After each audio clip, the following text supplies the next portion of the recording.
मैं राघव क्लासेज की एआई चंचली। ध्यान से सुनो, सिर्फ सुनने मात्र से आप सभी का सामान्य ज्ञान काफी बेहतर हो जाएगा। राघव क्लासेज के बच्चों का स्तर तो देखो, कोई ओछी और छोटी बात नहीं करता, बस पढ़ता और पढ़ाता है। जो जानकारी पसंद आई हो उस पर कमेंट करना।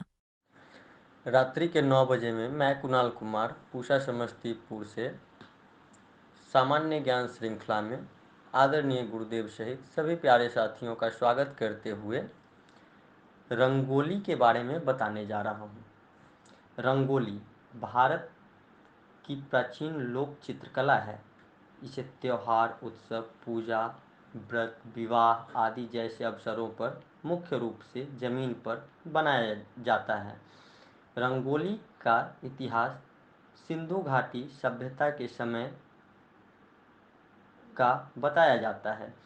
रंगोली को फर्श चित्रकला तथा पट चित्रकला के नामों से भी जाना जाता है। रंगोली को उत्तर प्रदेश में चौक पुराण, केरल में कम कलमाजट्टू, बिहार में अर्पिन, कर्नाटक में रंगवल्ली, राजस्थान में मांडना, बंगाल में अल्पना, हिमाचल प्रदेश में अदुपना, उत्तराखंड में थापा और एपन, महाराष्ट्र में रंगोली, गुजरात में अथिया, तमिलनाडु में कोल्लम, आंध्र प्रदेश में मगुल्लू के नाम से जाना जाता है। धन्यवाद।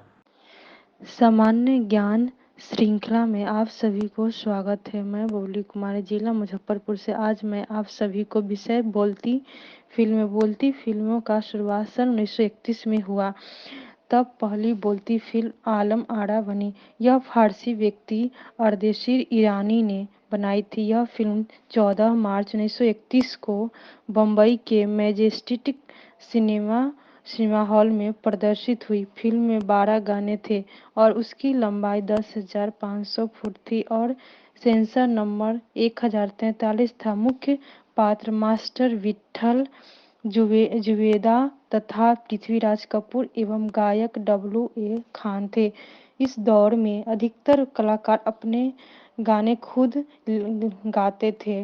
बॉम्बे बॉम्बे टॉकीज की अछूत कन्या से अशोक कुमार और देविका रानी का पदार्पण हुआ। शरत चंद्र के उपन्यास देवदास पर इसी नाम से बरुआ ने फिल्म बनाई थी। धन्यवाद। सामान्य ज्ञान की श्रृंखला में मैं अतुल बक्सर से। आज का टॉपिक है भारतीय सिनेमा। फ्रांस की राजधानी पेरिस में सिनेमा का जन्म हुआ। 28 दिसंबर 1895 को पेरिस के एक रेस्तरां ग्रैंड कैफे में सर्वप्रथम फिल्म प्रदर्शित हुई। दुनिया की इस पहली फिल्म को देखने के लिए सिर्फ 30 व्यक्ति ही आए। दृश्यों में आपस में कोई तालमेल न था और न ही कोई कहानी थी।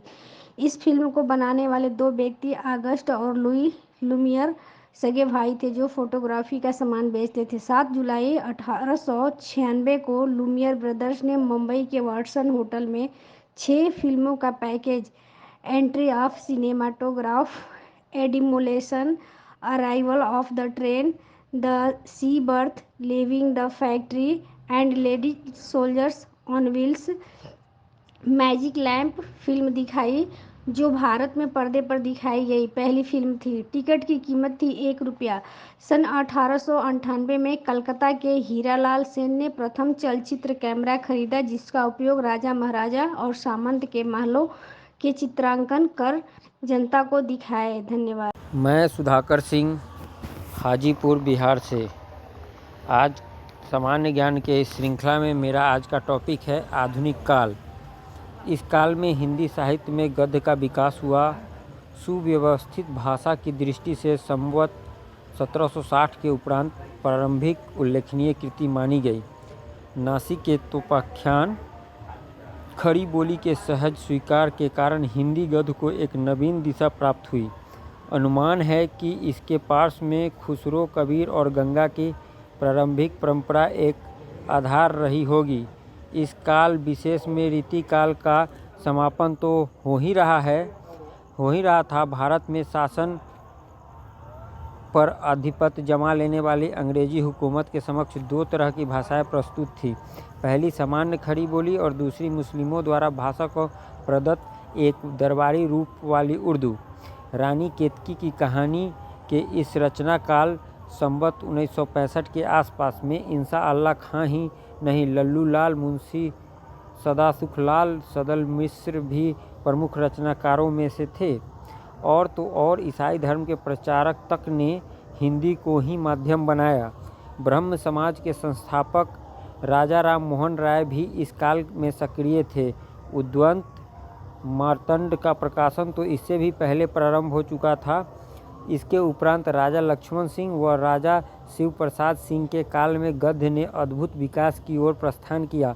वस्तुतः इस समय भाषा व रचना के दोहरे मोर्चे पर एक साथ सक्रियता दिखा सकने वाले रचनाकारों की कमी महसूस की जा रही थी। ऐसे में भारतेंदु अग्रदूत की भूमिका निभाई। इस काल के अन्य प्रमुख रचनाकार बालकृष्ण भट्ट, प्रताप नारायण मिश्र आदि थे।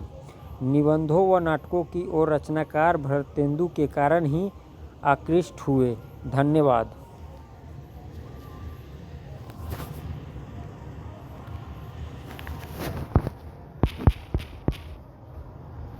सामान्य श्रृंखला में मैं मधुमाला कुमारी बिहार डिस्ट्रिक्ट बेगूसराय जिला से तंजौर चित्रकला के बारे में कुछ बोलना चाहती हूँ।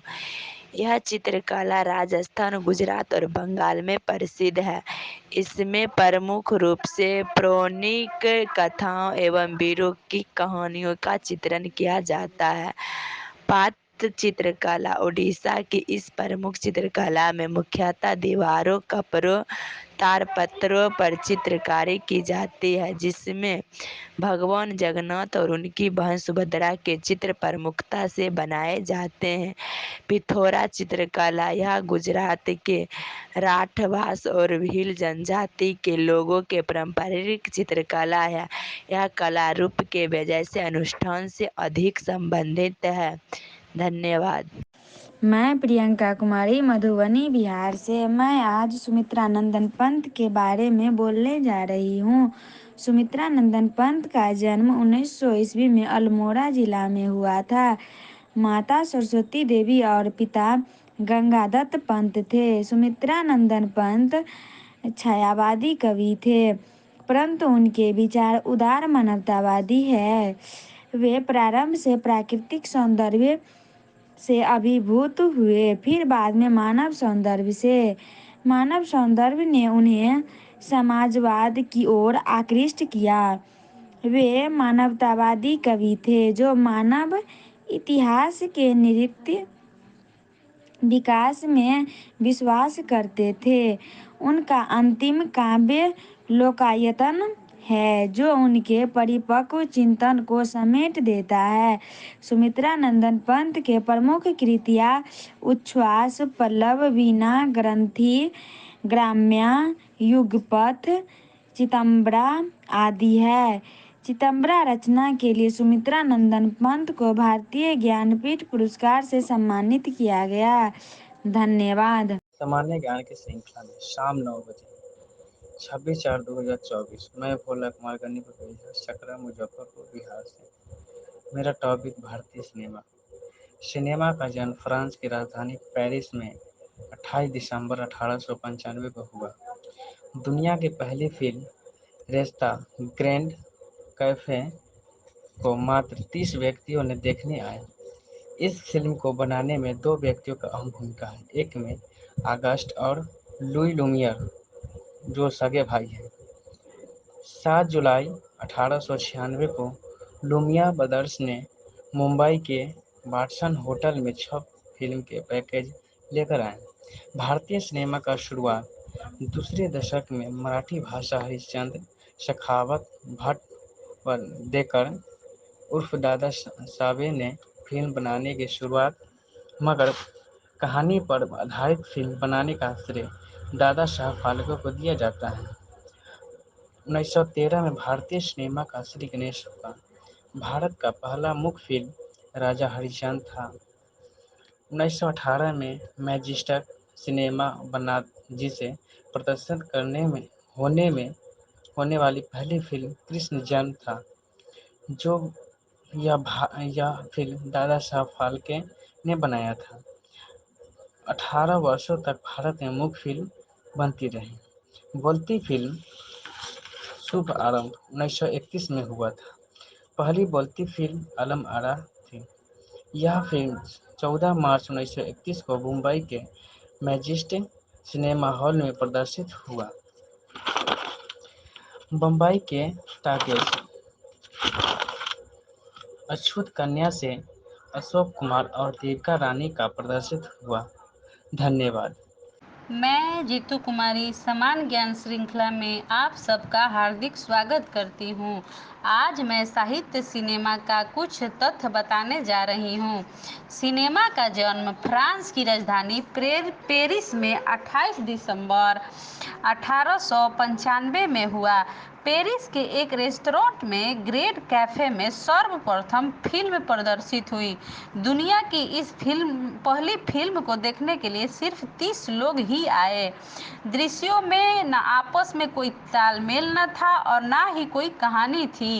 इस फिल्म को बनाने वाले दो व्यक्ति ऑगस्ट और लुई लुमियार सगे भाई थे, जो फोटोग्राफी का सामान बेचते थे। 7 जुलाई 1896 को लुमियर ब्रदर्स ने बम्बई के वाटसन होटल में 6 फिल्मों का पैकेज लेकर आए, जो भारत में पर्दे पर दिखाई गई पहली फिल्म थी। इनकी टिकट की कीमत थी 1 रुपया।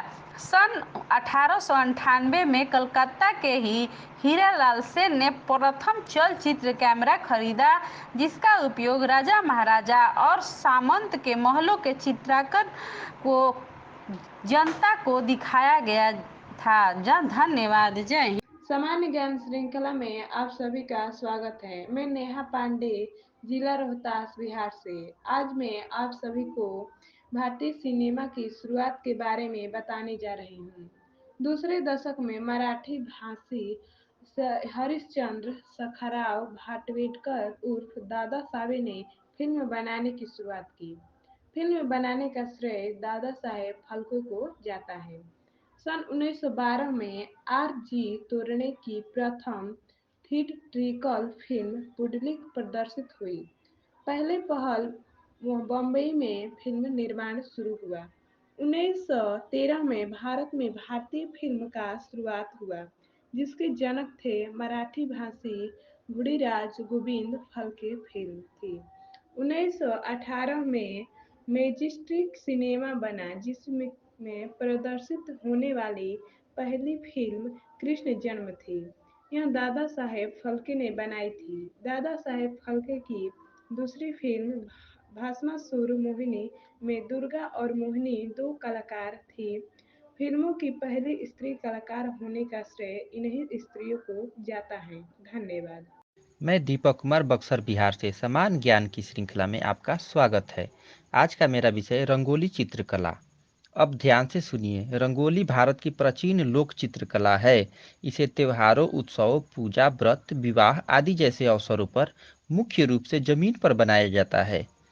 रंगोली का इतिहास सिंधु घाटी सभ्यता के समय का बताया जाता है। रंगोली को फर्श चित्रकला तथा पट चित्रकला के नाम से जाना जाता है। रंगोली को उत्तर प्रदेश में चौकपूर्णा, केरल में कमलाजट्टू, बिहार में अरिपन, कर्नाटक में रंगवली, राजस्थान में मांडना, बंगाल में अल्पना, हिमाचल प्रदेश में अधूपना, उत्तराखंड में थापा और एपण, महाराष्ट्र में रंगोली, गुजरात में अथिया, तमिलनाडु में कोल्लम, आंध्र प्रदेश में मुगुल्लू के नाम से जाना जाता है। आज भी एक सवाल आपसे, रंगोली को बिहार में किस नाम से जानते हैं और रंगोली को रंगोली किस राज्य में बोलते हैं? अपना जवाब कमेंट बॉक्स में देना। धन्यवाद। सामान्य ज्ञान की आज की श्रृंखला में मैं पूजा कुमारी गया जिला से बोलती फिल्म के बारे में कुछ बोलना चाहती हूँ। बोलती फिल्म का शुरुआत सन 1931 ईस्वी में हुआ था। तब पहली बोलती फिल्म आलम आरा बनी थी। यह पारसी व्यक्ति अर्देशीर ईरानी ने बनाई थी। यह फिल्म 14 मार्च 1931 को बम्बई के मैजेस्टिक सिनेमा हॉल में प्रदर्शित हुई थी। इस फिल्म में 12 गाने थे और उसकी लंबाई 10,500 फुट थी और सेंसर नंबर 10,043 था। इस फिल्म के मुख्य पात्र मास्टर विठल जुवेदा तथा पृथ्वीराज कपूर थे। गायक WN खान थे। उस समय अधिकतर कलाकार अपने गाने खुद गाया करते थे। धन्यवाद। सामान्य ज्ञान की आज की श्रृंखला में मैं पश्चिम चंपारण के रामनगर से पूनम देवी आप सबों का हार्दिक अभिनंदन करती हूँ और आज के विषय हिंदी साहित्य के पूर्व मध्यकाल के बारे में आपसे चर्चा करूँगी। पूर्व मध्यकाल को भक्ति काल भी कहते हैं। इस काल में सगुण और निर्गुण भक्ति पर आधारित दो धाराएं विद्यमान हैं। सगुण धारा में राम भक्ति व कृष्ण भक्ति दो शाखाएं मानी गई हैं। राम भक्ति शाखा में राम की महिमा का वर्णन करने वाले कवियों की गणना होती है। इसके प्रमुख कवियों में गोस्वामी तुलसीदास सर्वश्रेष्ठ माने गए हैं। कृष्ण भक्ति शाखा के दार्शनिक आचार्य के रूप में वल्लभाचार्य प्रसिद्ध हैं। इस शाखा के प्रमुख कवि हैं सूरदास। सूरसागर इनका सर्व प्रमुख ग्रंथ है। निर्गुण धारा में भी सगुण की भांति ही दो उपधाराएं या शाखाएं होती हैं। पहली ज्ञान मार्गी और दूसरी प्रेम मार्गी। ज्ञान मार्गियों में कविवर कबीर प्रमुख हैं। अन्य उल्लेखनीय रचनाकारों में रैदास, गुरु नानक, धर्मदास, सुंदरदास, दादू दयाल, मलुकदास और अक्षर की गणना की जाती है। धन्यवाद। जय हिंद, जय भारत। सामान्य ज्ञान की श्रृंखला में मैं प्रीति कुमारी गया बिहार से। आज मैं भारतीय मूर्ति कला के बारे में बताने जा रही हूँ। भारतीय मूर्ति कला सिंधु घाटी सभ्यता से आरंभ हुई है। ईसा पूर्व दूसरी शताब्दी में मौर्यों के स्थान पर शुंग आ गए। उस जमाने में यक्षी की मूर्ति को वस्त्र और आभूषण से सुसज्जित करके अधिक सुंदर बनाया जाता था। सांची की वन देवियों में इस शैली की सबसे सुंदर अभिव्यक्ति है। अमरावती की वर्णनात्मक शिल्प कला ने मेंडल के में भद्दे आकार की संरचना की समस्या को शानदार ढंग से हल कर दिया। उस समय कुषाण साम्राज्य का अंग अक्सन नदी से गंगा नदी तक फैला हुआ था, किंतु कुषाणों के क्रियाकलाप का मुख्य केंद्र मथुरा था। गुप्त शासकों के काल में बुद्ध की प्रतिमाएं 300 से 600 ईस्वी में स्थापित हुआ था। अजंता में बौद्ध मूर्तियों की और एलोरा में हिंदू मूर्तियों की विशेषताएं हैं। पूर्वी चालुक्यों ने विजयवाड़ा क्षेत्र में के मंदिरों में नृत्य मुद्रा की कुछ सुंदर मूर्तियां बनाई थी। शिवाजी के जीवन से संबंधित घटनाओं की 8वीं शताब्दी में राष्ट्रकूट शासकों ने एलोरा में पहाड़ी के चट्टानों को मंदिर का आकार प्रदान कर प्रतिमाओं में अंकित किया गया था। चोल मूर्तिकला 11वीं और 12वीं शताब्दी में शिव का प्राधान्य है। कांस्य के अतिरिक्त पत्थर की भी शिव की मूर्तियां बनी थी, लेकिन नृत्य करते हुए शिव की कांस्य मूर्ति ही विशेष रूप से विश्व विख्यात है।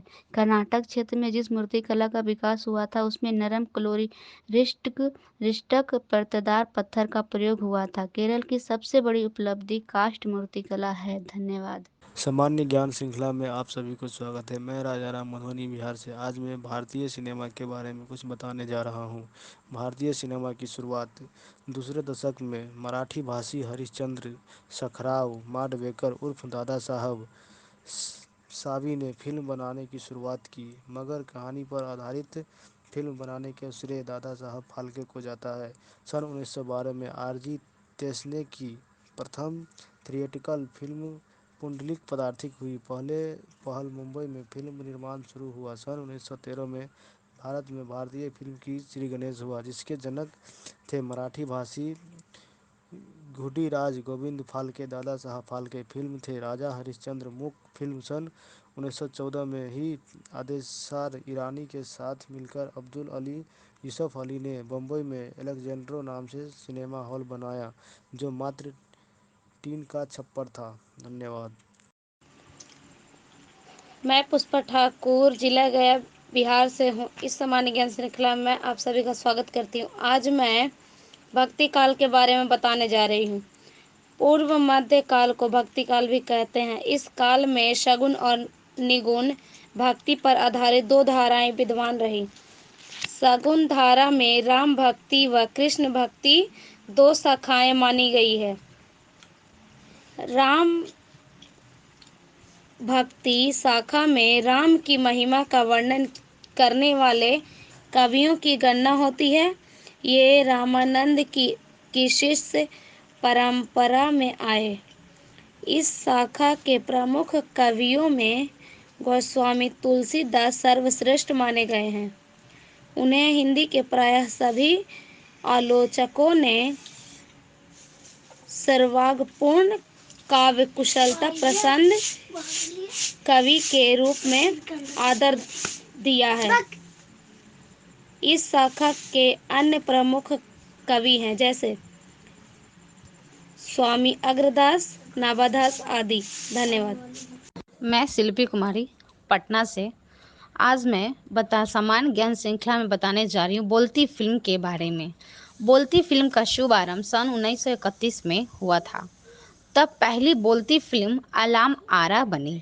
यह पारसी व्यक्ति आदर्शीस ईरानी ने बनाई थी। यह फिल्म 14 मार्च 1931 को मुंबई के मैजेस्टिक सिनेमा हॉल में प्रदर्शित हुई। फिल्म में 12 गाने थे और उसकी लंबाई 10,500 फुट थी और सेंसर नंबर 10,041 था। मुख्य पात्र मास्टर विट्ठल जुबेदा तथा पृथ्वीराज कपूर एवं गायक W.H. खान थे। इस दौर में अधिकतर कलाकार अपने गाने को खुद गाते थे।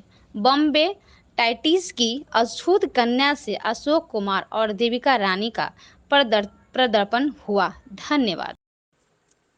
सामान्य ज्ञान श्रृंखला में मैं रूबी कुमारी दरभंगा बिहार से। आज का टॉपिक है हिंदी साहित्य। इसकी प्रमुख तथ्य बोलने जा रही हूँ। हिंदी साहित्य में अनेक भाषाओं में लिखे जाने पर भारतीय साहित्य एक है। यह साहित्य अकादमी का अपने जन्म काल से ही नारा रहा है। भारत में 22 स्वीकृति राजकीय भाषाएं हैं और प्रत्येक में समृद्धि और जीवंत साहित्य है। आचार्य रामचंद्र शुक्ल ने ठीक ही कहा है कि जनता की चित्तवृत्ति के परिवर्तन के साथ साथ साहित्य के स्वास्थ्य में भी परिवर्तन होता चला जाता है। इन्हीं चित्तवृत्तियों की परंपरा को परखते हुए साहित्य परंपरा के साथ उनका सामंजस्य दिखाना ही साहित्य का इतिहास कहलाता है। यही कारण है कि प्रारंभिक साहित्योक्ति साहसकारों ने साहित्य के इतिहास को चार काल खंडों में विभाजित किया है। पहला है अविकाल या वीर गाथा काल संवत 1950 से 1375 तक। दूसरा है पूर्व मध्य काल या भक्ति काल संवत 1375 से 1700 तक।